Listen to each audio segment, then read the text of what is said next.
A very odd feeling this morning. Woke up. I stayed in Lexington last night. Didn't have to be to Scioto until 6, but I'm going to get there at 3:30 or so. And answering emails, a ton of emails, people joking about the bumper of my car. And, I had a great conversation with a couple of people, very, very similar conversations. Today, we're talking about some of the horses that haven't achieved what we wanted them to yet this year. And maybe some horses that will never achieve what we wanted them to start the year. What did something go wrong? What had happened? And I had used the analogy of my car. And I said, listen, I went to Spring Station yesterday to look at babies. I wasn't being reckless, but I ended up making a mistake and hurting my car. With the babies, everything was done right. A horse like TheStable, everything was done right. I was happy with the way things were going, but ultimately, the horse has to be the one to do the heavy lifting, right? And although I had made a number of points over the last month to explain how I felt and what if I thought things went wrong. And it wasn't that things went wrong. It was that the one phrase that I used all winter did not apply to 2025, right? And I've talked about this. Historically speaking, there's nothing historic that you can compare 2025 in Ohio to any point in time in this state ever. It's never been as tough as it is right now. And we make, I allude to that as we train our horses down, right? I say it all winter. I like our horses, but keep in mind, I don't know how anybody else's horses are training. TheStable will take a good mark this year. She'll recover. She'll regain her composure. She'll be probably a pretty decent Buckeye filly this year. But she's not the Sire Stake filly we hoped she was, and that isn't her fault. It's not Jason's fault. It's not my fault. It's not anybody's fault. It's just the way that the landscape is in Ohio this year. If you would have told me that we had a 2-year-old trotting filly that trotted in her second, third lifetime start at 55-4, that she'd be a fringe player in the Sire Stake scene, I'd tell you, you're ridiculous. That would make her a major player in the Sire Stake scene. It does not. If you would have told me that you would have to trot consistently in 57 and 58 to do well in the Buckeye series, I don't think so. In the past, rule number 1 would get you paid. Keep them trotting. And if you had a horse that had any talent, probably do okay. You look back at a filly like Freedom Hill. She's got well over 100,000 made on her card. She's just a horse. That was just last year. Don't worry about this year. It's tough everywhere, right? And this is the time of season. I told you when the babies start the race and I'm getting pulled in a number of directions, it's an extremely, I was going to say unfamiliar feeling. It's not that it's unfamiliar, it's uncomfortable. Because I don't know which positions I'm going to be pulled in, right? Pennsylvania, even New York, New Jersey, Kentucky, before, not this year, but before Indiana, Ontario. Don't forget, I drove all the way to Ontario to race to race Delicious Stone DK and the Trotting Colt. Trotting Colt, we made the decision to turn him out. That in itself is a problem. Anthony, why are we turning a horse out that qualified a last quarter in 27 seconds his first start? Well, hold on a second. 2.5, 27 seconds doesn't get you anything. Get you a pretty line. Get you something to talk about. But that 27 seconds is not really 27 seconds, is it? I mean, it is, literally.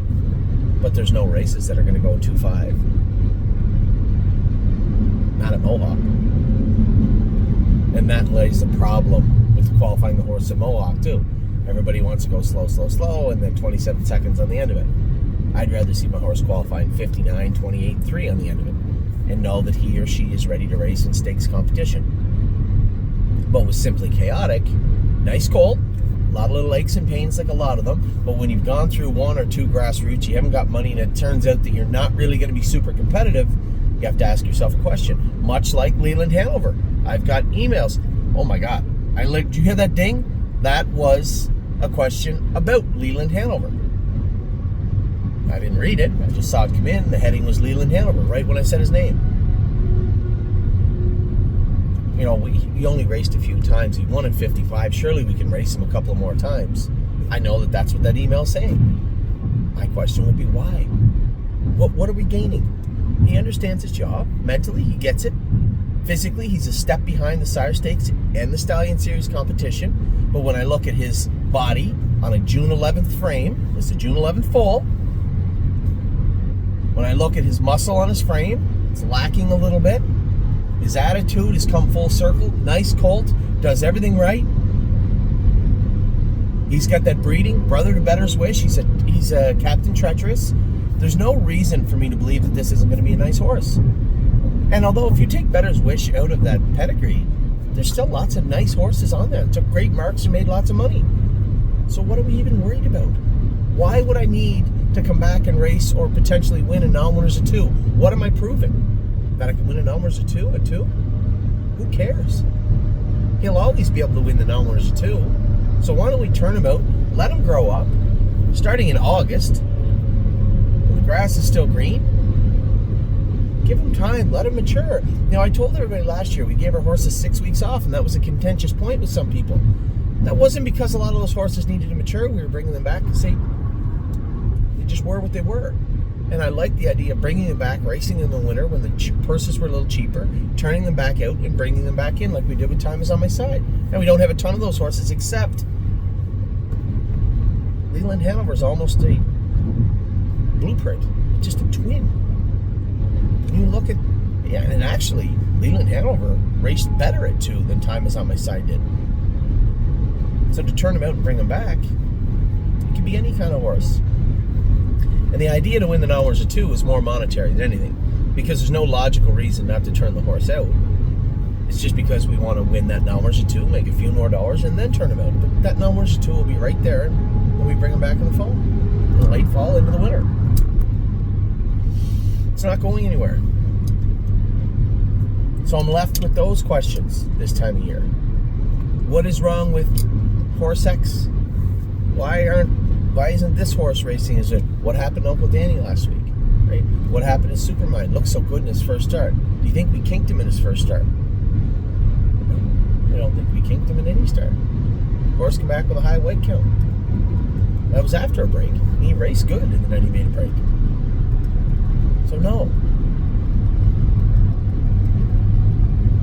And a lot of the questions you ask me doesn't mean that I'm right. I give you the best answer I can. How I feel about the particular question doesn't mean that I'm right. And I got a great question this morning. Ed sent me a question. He said, Anthony, why in your state did you go all the way down to Kentucky for 3 days to drive 2 of the fillies and not drive the other 2? Well, I can't hide from that question, right? So I'm going to lay it out to everybody right now. I'm well aware that James, Dexter, Yannick, both McCarthy brothers, every other major driver in North America was in, and I apologize if I didn't mention somebody. I always do. I know that they were in Kentucky last night. I was well aware of it. I was sitting in the driver's room with them all night. Now, when it comes to the babies, I've always said, I'll drive them if I think I'm being helpful. Now, that's true and false in some sense. When it comes to a horse, and this isn't the first time we've gone through it, right? Every time we have a real good horse, like a top shelf horse, I have to ask myself, and at some point, it's not my drive anymore, right? I did it with Time Is On My Side last year. I drove him when I thought I could help, and Mark drove him. He made a break, finished second with Mark. Dexter drove him last year as a 3-year-old last year once. you didn't get along with him very well, but I think it was the trip and the horse.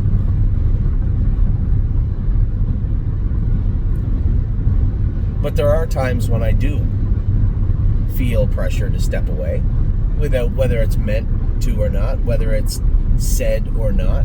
It's palpable. It's there. I missed my son's home run at Cooperstown to go drive Jailbird Jog because I did not want to see her make a break, and instead she did, on me. And my back and tailbone were killing me this week. I had that shocked my back. My entire left butt cheek is black and blue. My tailbone is black and blue. And this is the first day, though, since it happened, that I haven't been, taking Tylenol and Advil like they were Tic Tacs. I've had none. I feel fine. But I felt with Jolene Hall, she's a little lethargic at the gate sometimes. And as a driver, nobody wants to break rule number one. Nobody wants to put a horse on the run. And with Jolene, you almost have to drive her like an aged horse. You have to make her do her work, get her up on a helmet, have her on her toes. Don't let her relax in the mile. The opposite of what you would do with any 2-year-old. So I just felt that we were in a position where we were asking a top driver to drive her in a way that they would not drive her. And that's an uncomfortable feeling for a Dexter Dunn or for a Tim or James or anybody. So I'll just drive her myself. At least at that point, I'll know what she can and can't do over Kentucky. Because as I said before, what I believe doesn't matter. It doesn't mean that I'm right. I said she trotted in 55, she trotted in 56. Now we can make adjustments and we can go back to Ohio for that matter. We can do whatever we want. She's a rare filly in the sense that we have tons of avenues and she's so easy on herself and now she's eating good. We can do whatever we want with her. And when it came to Degas, I just wanted to make sure she was spotted well. She's not a filly. I know she came from 5th and got up and beat a bunch of maiden horses at Oak Grove. But she's not going to land 6th or 7th to be 3rd over him with any sort of state competition and beat them up. It's just not going to happen. Use her tools. And I knew coming off the car, she would snap over to the front in 1.2 seconds. There'd be no issues getting her there. Cover her up, follow the favorite, just like we did, and raced good. She finished hard. James's filly had me beat halfway down the lane, and she came back on and beat the filly. Because she's a nice horse. But I wanted to make sure she was put in that position. Now, when it came to Zena Kemp, Dexter knows her, right? Now, the problem what Dexter doesn't know about her is, without that cord in her mouth, she can get a little rowdy.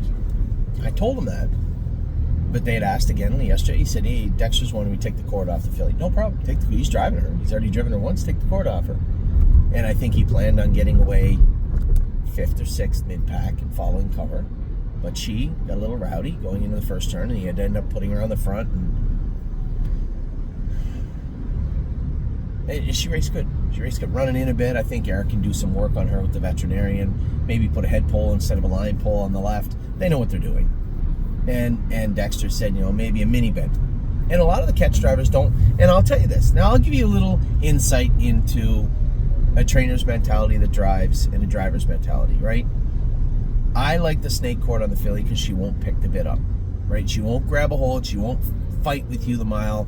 You have to be very tender with her mouth, but she respects it. The problem is most drivers want the horses to grab the bit so they can get as much out of them as they can, which is good, but there's a line that is drawn, right? And then the horses are just a little too ornery. And a lot of 2-year-olds are like that anyway. Me, I would rather have the cord in her mouth, whereas Dexter would not. Who in the hell am I to question Dexter Dunn? He's the best driver in the world. And all those good drivers are there. No, I did miss one. My apologies to Scotty. I told you I missed somebody. And Scotty's the same way too. He's a little bit different. He kind of knows how our horses are hung up. It's not the same as some of the other drivers that he drives for. Neither is it with James, but James knows our horses.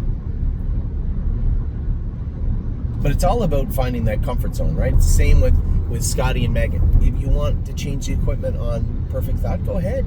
She's there now. You're driving her.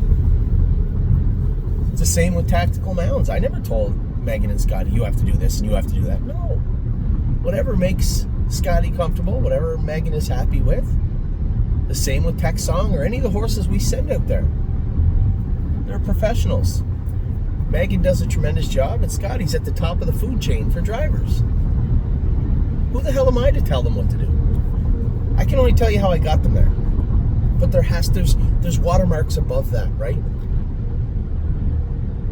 Taking Jailbird Jog from that hot, fractious filly where she was all spring making breaks and turning her into what she was, or what she is right now, well, that was our job. What she does next, that will be up to the driver, Eric, who trains her right now. And I get lots of emails also. Why wouldn't we send Jailbird Jog to Nifty Norman or to Aki Svanstedt? Because that's not how this works. You imagine now, how would you ever become a good trainer if every owner there ever was wanted to send all the good horses to the 5 best trainers in the world? How would there ever be another trainer come along? And to say that Eric and Kathy or Jason or Harry or Dominic don't do a good job is almost offensive. They do good jobs. Just because you don't get the results you want all the time, they do good jobs. And I challenge you to look at the horses when they leave our barn. Some go forward, most don't. There's no voodoo or magic or, not walking around holding hands with Lance Armstrong. There's no magic to what the horses are doing. Good horses in the right class, driven by good drivers. Sometimes we struggle with those, and I'm one too. But everybody works hard, and I won't entertain moving the horses to the fastest bus on the freeway, so to speak. It's not what the stable's about, and it never will be.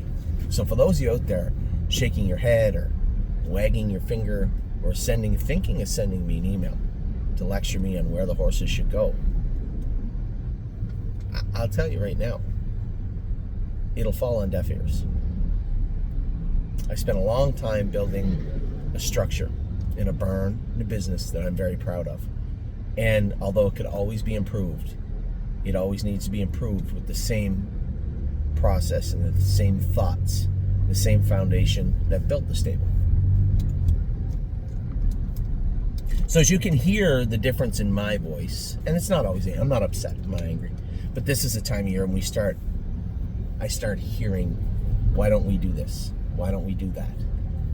And a lot of it's constructive, and some of it is just, well, Diosa trained down so good, why is she not performing the same way she did? Well, because she doesn't have to train against our horses. She has to race against everybody else's.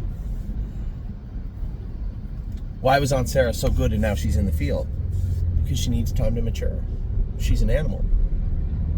She is not mature. She is sore. That's pretty obvious. She's not lame, but she will be if we keep pushing her. Why did the horses race so bad last week? Because they were sick. Uncle Danny had an AST of 1,500. It's really high for a 2-year-old to try and overcome. Because when you're at the top level, when you're at the sire stake level, all cylinders have to be firing. Unless you're just that much better than everybody else, assume everything else is equal.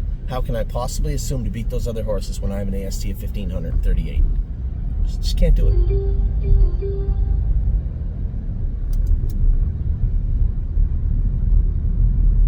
Supermine, AST a white count of 11. He's sick. There's no two ways about it. He certainly raced like he's sick. Looked like he's sick. Afterwards, he had no life. He was sick. Emerald Tom, that liver count is not imaginary. You can't trick blood. It just is what it is. Somebody said, why are all these things happening now? Is there something we can be doing better in the barn? They happen everywhere. You seem to think that Ron Burke, Nancy Tactor, and I don't mean to name drop because it's none of my business, but you seem to think these big stables don't have issues also? Come on. You're looking at our issues. You're not looking at the industry as a whole. The issues we go through on a daily basis, every single stable goes through. And we work incredibly hard to root out the problems right away and get to fixing them. That's our job. Now, I'm not going to pull the wool over your eyes and say, oh, don't worry, by the way. Now that we got Uncle Danny's AST down, well, he's a lock tonight. Come on. Truthfully speaking, looking at the way everybody raced last weekend is coming in tonight, our best shot might be Judy's money.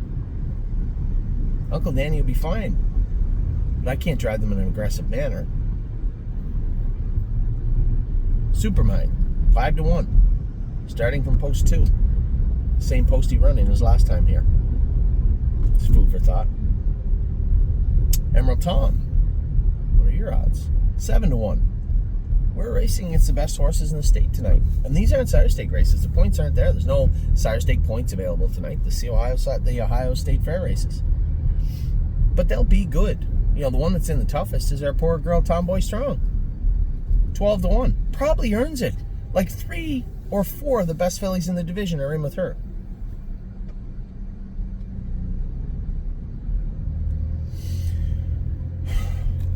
So as I was saying 10 minutes ago, you know, you go through these, I go through these transitions, right? And I'll tell you how my year looks. I'll close this video. You guys know. I'll talk about some horses in a minute. But starting from January, that's not fair. We're racing our horses throughout the summer. We finish the summer, and just as we start to finish our stake season, along comes sale season, and it's jammed right in the middle. If we have good horses racing in Kentucky, it is mushed together with everything going on with the Lexington Select Sale. And now, as I say, the Lexington Select Sale, that's 2 weeks after the Ohio Sale's already finished. So that's all going on at the same time. So now we have the Ohio Sale, we get our Ohio babies in, then we have stake race. Then we have the Lexington Sale during Grand Circuit Week, which is stressful enough. You know, I was so lucky, you know, 2 years ago when I won with Pickpocket. We won both races, both Grand Circuit races that week. And it was a great feeling. The first day it was a blur. The second day I slowed everything down and made sure I understood what just took place. It may never happen again to me. But this is what goes on, right? And you're left with that. I'm left trying to deal with everything. And I'll have people all the time say, Anthony, if you just deal with one thing, it will make things easier. Is that so? Is that so? So I'll just not pay attention to the Grand Circuit horses. Somebody else will drive them all. We'll just watch them race together, and whatever happens, happens. And then we're just going to all go to the sale.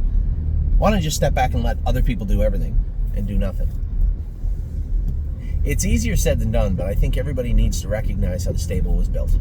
It was built on a lot of legwork and a lot of long hours put in by myself and my wife. And that's not going to change. And if you think that a bruise on my left butt cheek or my tailbone is going to keep me from doing my job, think again. It doesn't work that way. It never has with me.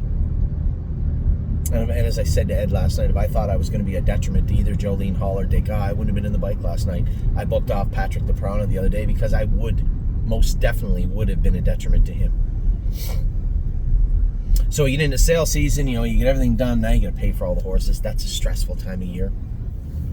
And that leads into Christmas time, which is my favorite time of year, but there's always something going on.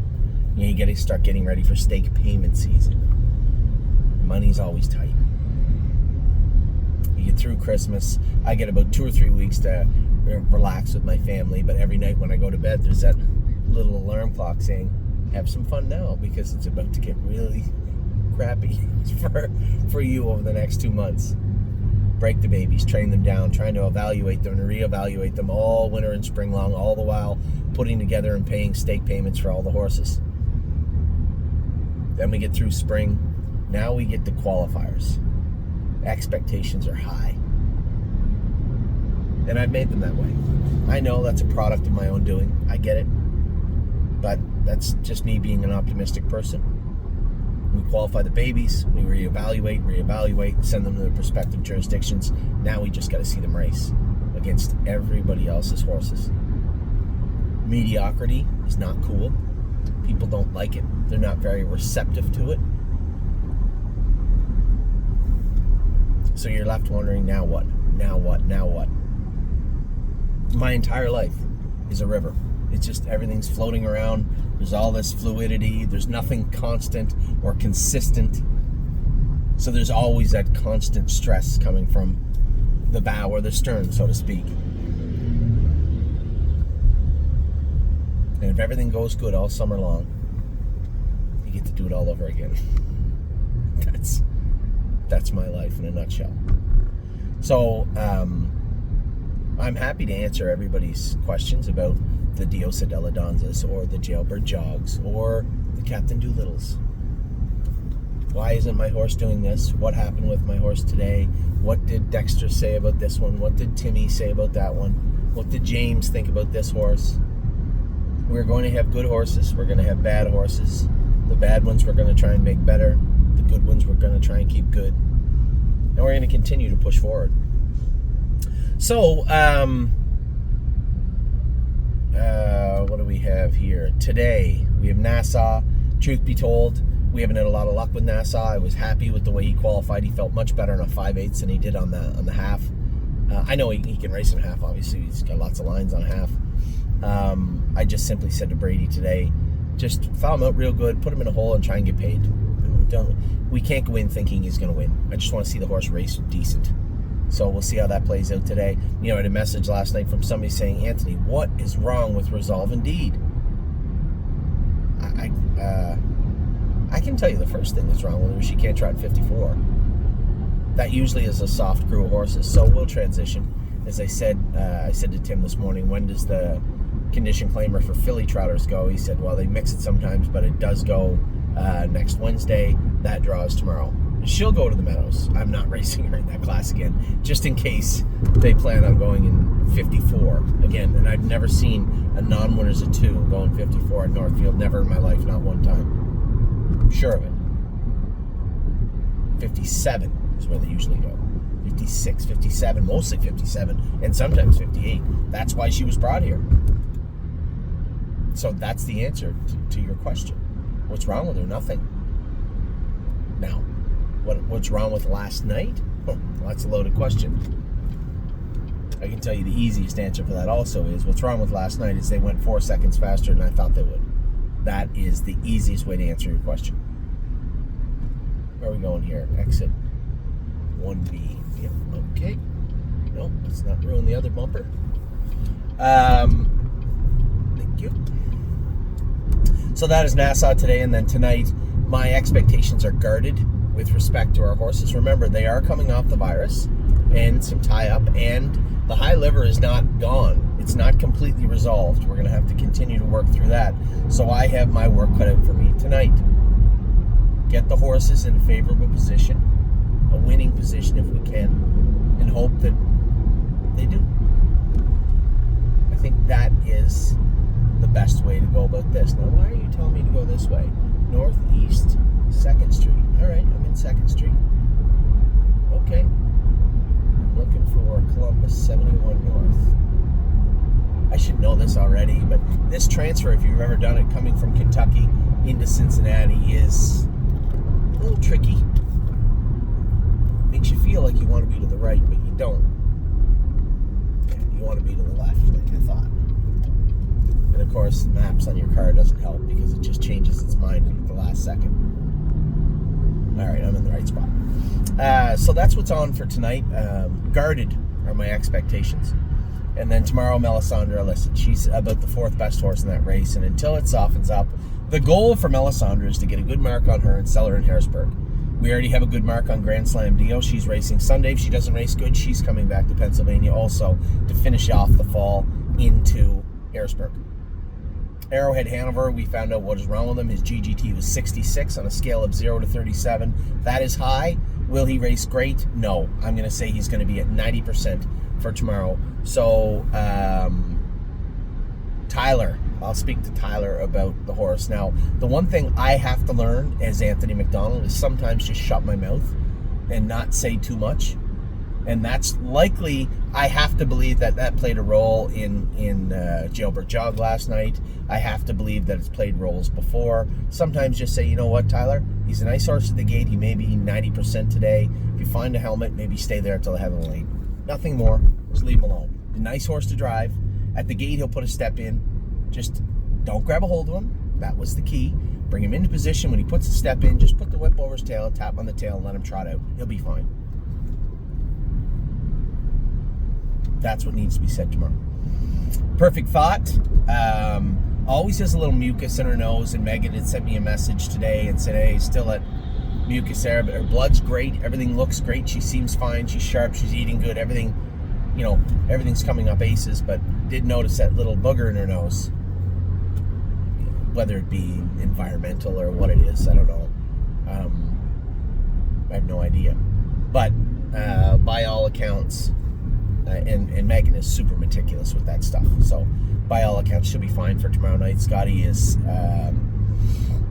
eager to get her racing, and her only threat, this will be the last time we race her this year, that filly of Anthony Beaton's isn't paid into anything else, so we'll see what happens tomorrow, but that'll be the last time we ever have to race her in 2025 anyway.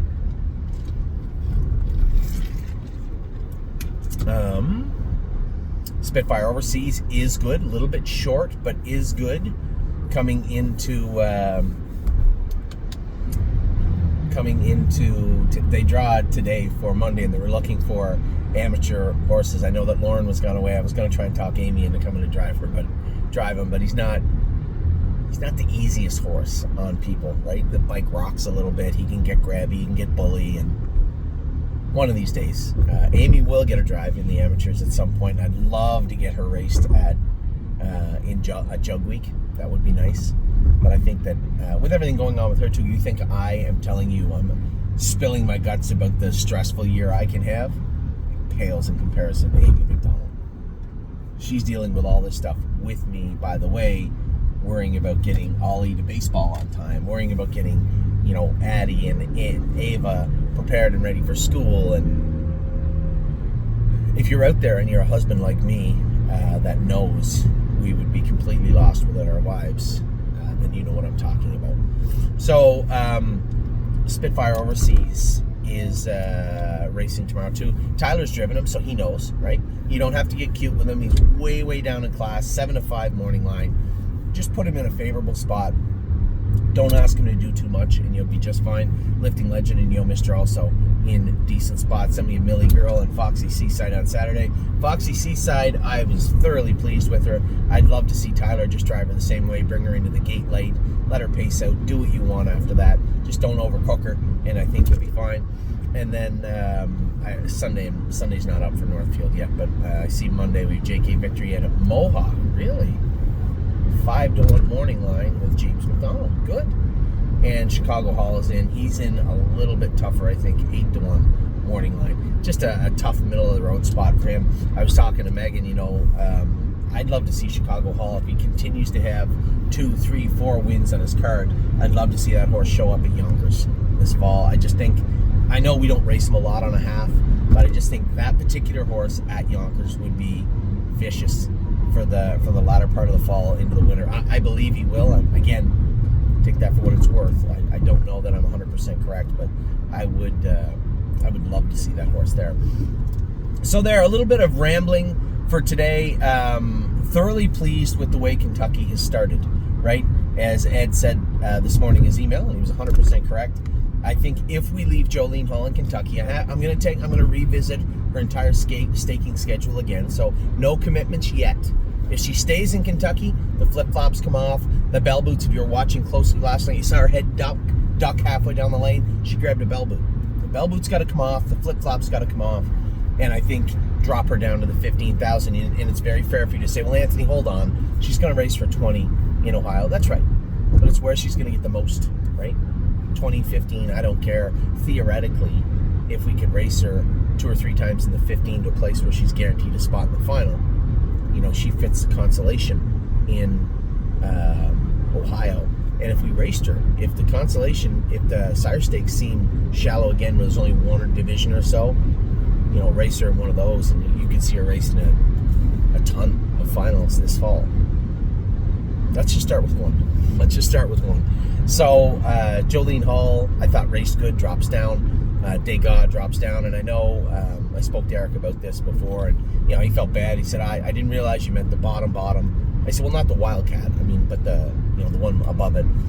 I don't think you're going to see a lot of movement. Again, I had another great conversation with one of our clients, a lot of conversations today, and they said, well, I don't think you're going to see anybody move up from the 30. Well, of course you will. You're going to see the filly that beat Degas last night, the filly they paid $925,000 for, she's definitely going to go up into the 80 at some point.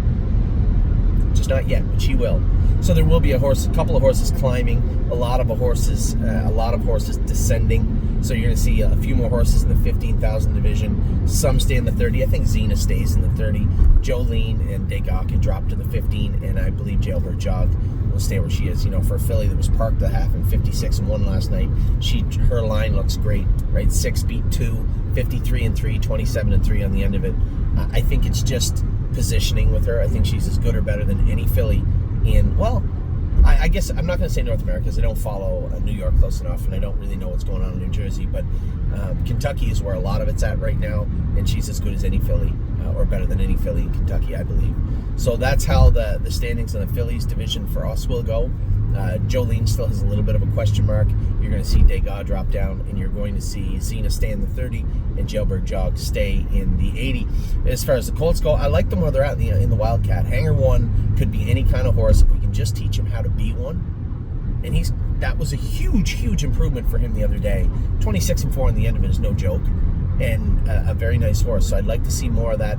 He does give Eric kind of fits in the morning. I was going to follow up with him today and ask him how he got along with Hanger today. The first day jogging him, he was a little wild. So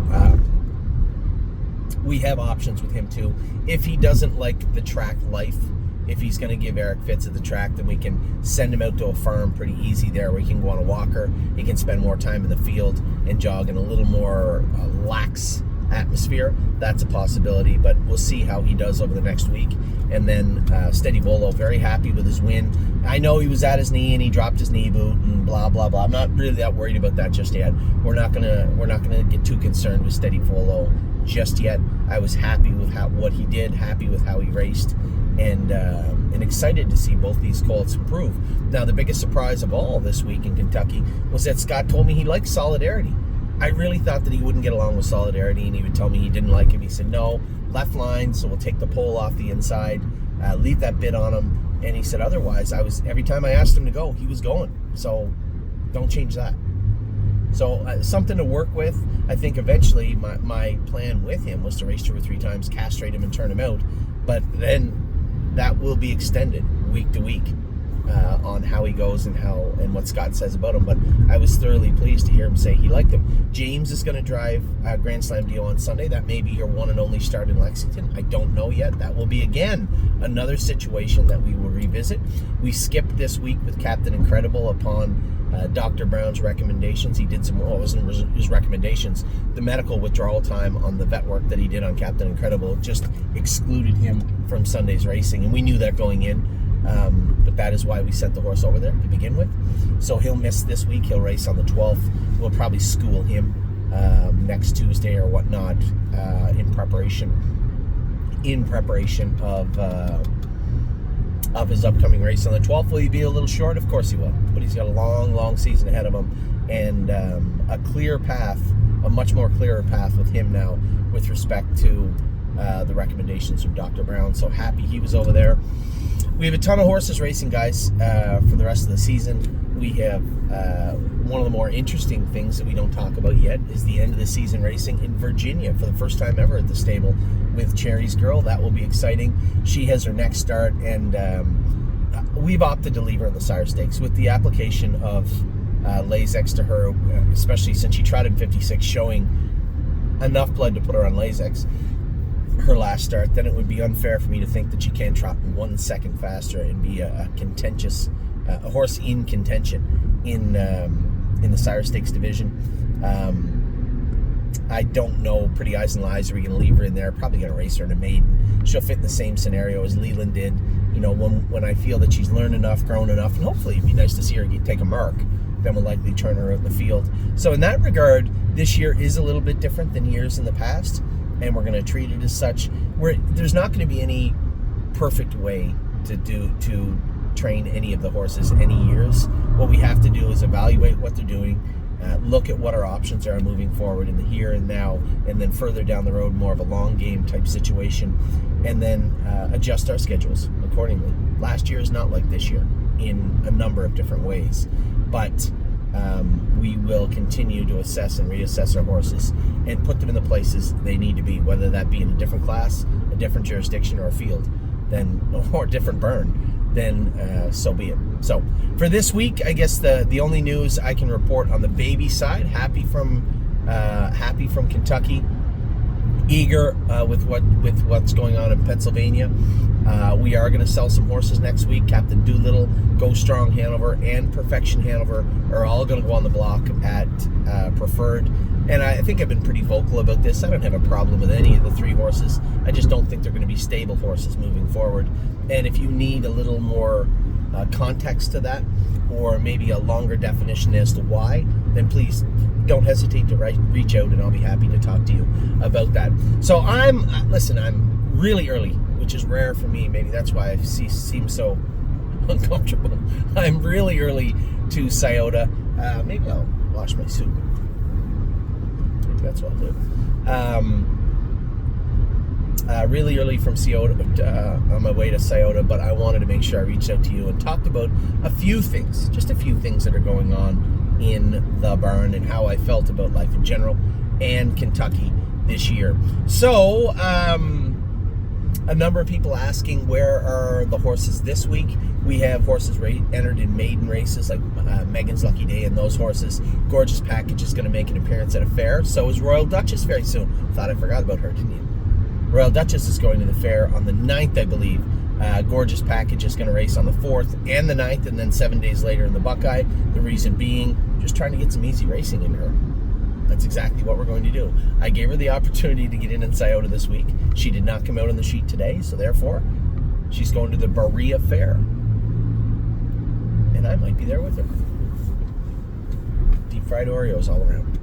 So, take care. Have a wonderful rest of your Thursday. If there's something you need, you're wondering, please don't hesitate to drop me a line, email me, text me, and I will get back to you as soon as I can. So, take care.